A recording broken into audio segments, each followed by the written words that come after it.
जी प्यार से कहना धान निरंकार जी। आज भुवनेश्वर में सत्संग में जो भी पिछले कुछ घंटों से हमने श्रवण किया, वो संदेश वही संदेश था जो भक्तों ने हमेशा से ही संसार को दिया है।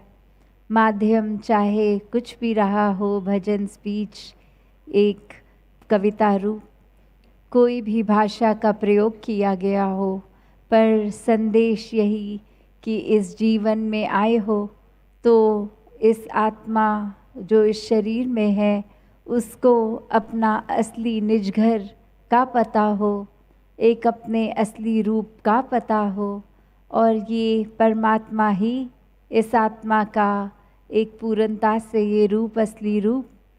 तो कैसे जीते जी ये शरीर जब तक है तब तक प्रभु परमात्मा की प्राप्ति संभव है।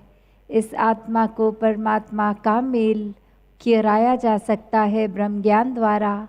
ये निराकार के दर्शन हर समय जीते जी किए जा सकते हैं। और जब जब भी किसी संत ने अपने जीवन के हर पल, हर पहलू में परमात्मा को शामिल किया है, तो वो एक सफल ज़िंदगी ही बना है। एक ऐसी ज़िंदगी जो पूरा संसार, फिर वो चाहे इतिहास खोल के देख लें कि भक्त कभी भी जन्मे हों, संसार आज भी उनसे सिखलाई लेता है उनके जीवन से। तो कैसे हर एक का ऐसा जीवन जीना संभव है।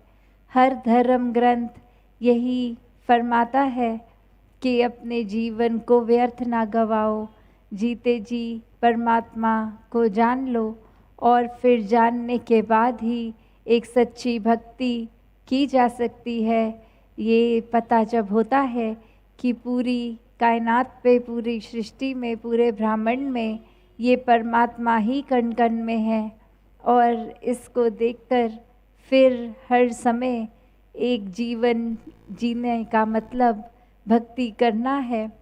वो घर परिवार में रहकर कही जाने वाली भक्ति, समाज में रहकर समाज की सेवा करने वाली भक्ति, एक मन में कोई इच्छा ना रखते हुए एक निस्वार्थ निरीक्षित की जाने वाली भक्ति, कि ये भक्ति इसलिए की जा रही है क्योंकि परमात्मा से प्यार है, ना कि इसलिए कि कोई मन में इच्छा है जो एक भक्ति को एक ब्राइब रूप बना रहे हैं कि परमात्मा हम आपका गुणगान कर रहे हैं और इसके बदले में ये काम करना है आपने हमारा। तो ऐसी भक्ति तो फिर इच्छाओं से बन जाती है, तो वो मन के भाव में फिर समर्पण भाव की भक्ति नहीं है। तो कैसे मन में जब तक पूरे संसार का भक्ति भाव या संसार के प्रति सेवा भाव जब है और मन का समर्पण नहीं, तो फिर ये इच्छाओं की भक्ति एक पूर्ण भक्ति नहीं है। कैसे जीवन में हम आए हैं तो एक कर्तव्य बनता है कि पूरे संसार के लिए वरदान बने, अपने घर से शुरू करके, समाज से शुरू करके शहर, देश, संसार तक पहुंचना है।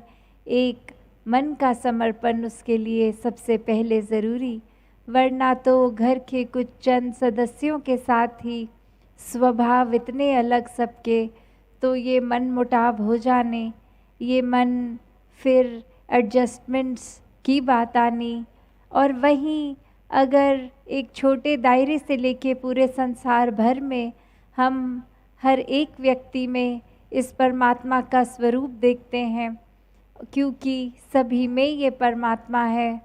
और फिर ये जीना, ये एडजस्टमेंट्स तो फिर रही ही नहीं, क्योंकि जब सब में ही परमात्मा के दर्शन हो गए तो मन खुद ब खुद हर एक का आदर, प्यार, सत्कार करता है।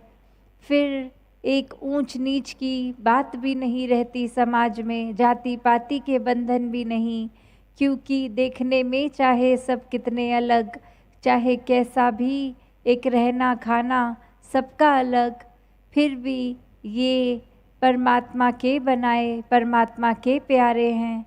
और फिर सभी में परमात्मा के दर्शन करके ये मन प्यार में डूबा हुआ ये हर एक से प्यार करता चला जाता है।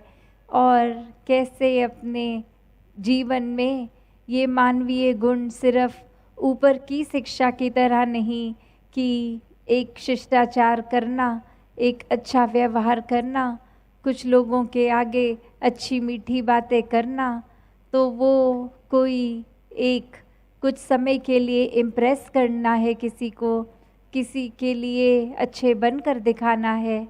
नहीं, ये अच्छाई खुद ब खुद दिल से हर एक तक पहुंच जाएगी जब दिल ही हमारा अच्छा होगा, ये दिखावा नहीं रहेगा। तो कैसे जीवन में जहाँ एक इंसान है तो ये इंसानियत का आना वो एक अच्छी सिखलाई, एक सीखी नहीं, पर इसलिए क्योंकि ये परमात्मा से जुड़ गए और परमात्मा से जुड़ गए इस रूहान से, इस शक्तियों के जो उपज है जहाँ से ये सच्चाई, चाहे नाम हम कुछ भी दें, ये अपनी आस्था के अनुसार, चाहे भगवान बोले, चाहे एक भी कोई भी मान्य रखने वाले मान्यत पे नाम से अलग अलग चाहे जाने, पर सच्चाई तो ये एक ही है। तो कैसे इस निराकार का जब जीवन में एक स्वागत होता है, जब इसको जान लेते हैं, तो फिर ये मन खुद ही एक नेक इंसानियत करने वाला मन बन जाता है। फिर किसी के वो इंटेंशनली दुख तकलीफ़ किसी को ये मन नहीं पहुंचाता। फिर हर एक के एक काम आने की भावना रखते हैं मन में, और हर एक के आंसू पोंछने का भाव होता है। किसी से कोई एक छल कपट नहीं ये मन कर सकता। कैसे हर एक के दुख में शामिल होने का फिर मन खुद ही करता है। तो कैसे अपने जीवन में सभी जहाँ एक अच्छी इंसान बनना चाहते भी हैं, और वो असली इंसान हर समय का बनना अच्छा इंसान, तो इस परमात्मा को ही हर क्षण में अपने शामिल करने के बाद ही होना संभव है। तो सिर्फ परमात्मा की बात कर लेना ही काफ़ी नहीं है, इस परमात्मा को जानना भी ज़रूरी है।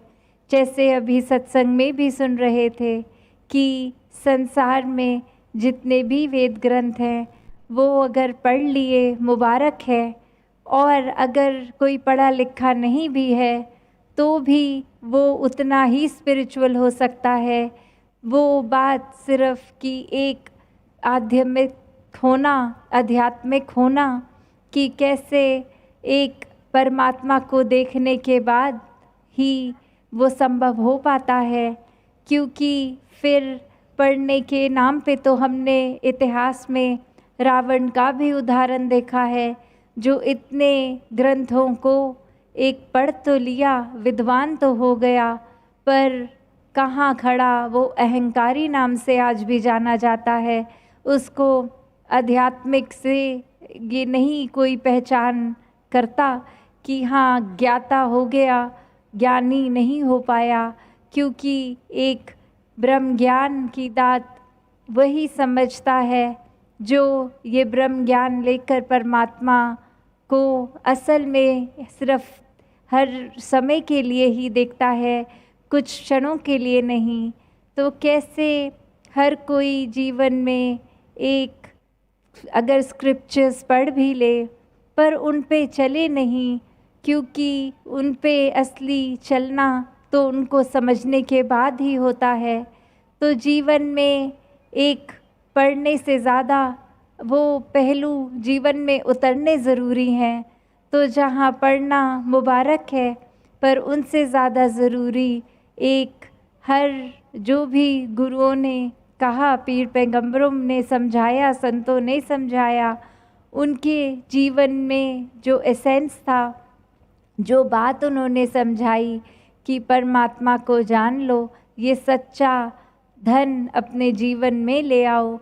क्योंकि संसारिक धन तो आज है कल नहीं, आज किसी चीज़ का रूप कुछ और कल कुछ और, ये समय के साथ बदलने वाले हैं।